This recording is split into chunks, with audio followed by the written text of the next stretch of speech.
Hey everybody, and welcome to Femme Rouge. Have you ever thought that a date went badly because of something that you said? Well, you're not alone, sister. Today we're gonna learn how to find that fine line between opening up and oversharing. And to do that, we've invited our lovely Dr. Leslie Beth Wish, who writes our Go Ask Dr. Wish column and also author of research-based self-help book, Smart Relationships.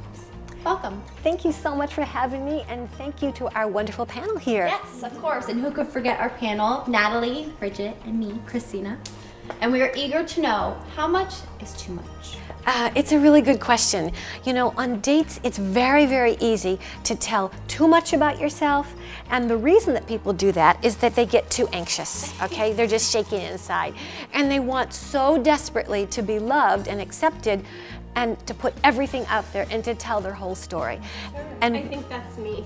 is that you? I'm guilty of that for sure. Yeah, I open up way too much. Like what? Like you? Like, I start asking, if they want kids, how soon they want to get married, and like all of the wrong questions probably. Because that's what's on my mind, and that's what I want to know. Well, of course it's on your mind. It's just, when do you ask those questions? And so I think what happens, tell me if this sounds like you or if you can relate to this.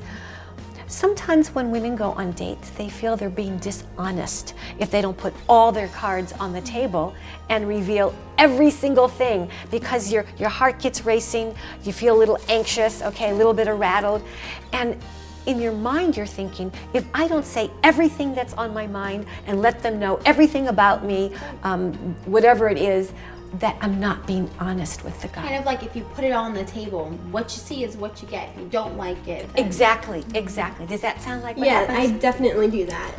So what could be wrong with that? Can you think of anything? Well, I think there's a little bit of mystery is good on the first date. I mean, it's a process. Yeah, definitely. You agree? Yeah, I definitely do. Yeah, remember, guys still like to do a little bit of hunting, Right. okay? And mystery's a good thing. But there's a difference between holding back too much, right? You want to do that and err on that side, because then you don't have a chance to see what the guy is like. Does anyone here hold back too much? Yeah, I think I do. I tend to ask questions more and try to get information from him so I can identify myself with him. Like what kind of questions?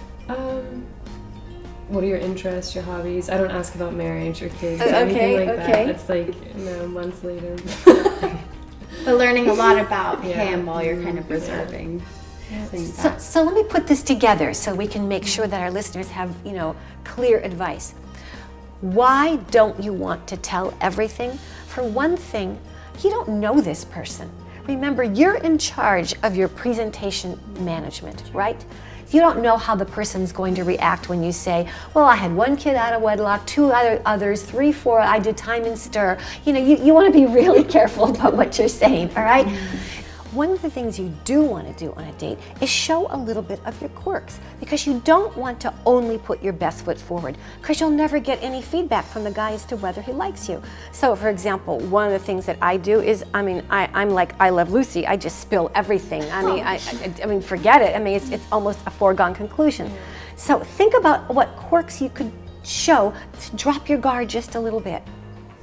I have a pretty ridiculous sense of humor. Okay. I mean, I need a guy that can roll with the punches and kind of keep up with me. And I have a tendency to curse like a sailor sometimes. All right, show it. Okay, anybody else? I like being a little mean. Just to show I'm not that interested in you. Okay, I'm okay. sweet and I like you, but I'm gonna be a little bit mean to you. Hold back a little. Okay, make them work for it. Right? I love my dog, so I'm always kind of showing pictures of her in different outfits and things like that, which is definitely a quirk. Well, the reason it's important to do this, I mean, it is cute. It's very cute. The reason you want to do something like that and do something like what we're all talking about is that's one of the ways you get to read your man. Does he roll his eyes? Does he say to you, wow, what a mouth you've got? Or does he say, oh, you're really into your dog too much? Or where'd you get that attitude from, So you want to see how your man responds, because that's when he drops his guard. If he rolls his eyes, criticizes you, then maybe you could move him to the maybe not so good list. And how would he be able to differentiate you from anybody else? It's good Absolutely. to be unique. Yes, and you don't want to put your best self forward because it's too guarded. But then on the other hand, you don't want to tell them your entire life history and ask them or invasive questions or tell them what your checklist is. That wouldn't be a very good idea. So I think you've got a good balance here, and that's so critical to do. No best foot forward, no worst foot forward. Anybody here put a worst foot forward? Well, I definitely have a bad date story, but I just like to say that first date can be really nerve-wracking. You know, you don't know how to handle yourself. You don't know how it's gonna end. And I met this guy. We went out to a bar, and this bar was great. It had awesome martinis. Needless to say, Christina got a little too drunk. And on the ride home, the radio was blasting, and I just put on a woman show. I was just going for it. And I probably made a pretty big fool out of myself. And what happened? Yeah, how did it end? Well, we got to my house, and then it turned out that I forgot my keys in my car that was back at the bar. So gosh. not only did he have to take me to my house, drive back, and drive back again. It was pretty embarrassing. Did you calm down during that car ride? Or? That is what we call a really worst foot forward, right? So you want to be careful of that for sure. But you know, you made me think of another tip to give. Don't go on a date. Go on undates. Hang out with a guy. Go to an event that has a beginning and an end, like a boat show or an art show or lunch or breakfast, something like that. That's a really good idea. Is that easier? Does that kind of like take down the tension a little bit? Definitely. So you can bring your friends, have him bring his friends, because remember, your relationship life is going to be pretty ordinary. You know, you're not in fifth gear all the time in a Right. relationship.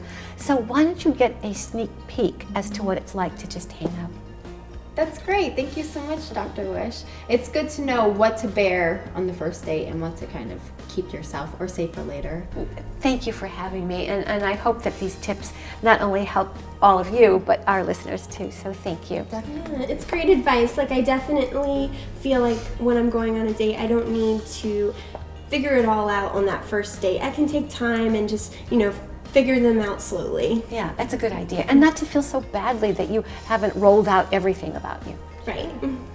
Don't ask too many questions. Keep some information to yourself. That sounds like a good balance. Yeah, I Very think good, definitely. Well, thank you guys for watching. We hope that you got some helpful information from this as well, and stay tuned for some more awesome Femme Rouge videos. Thank you.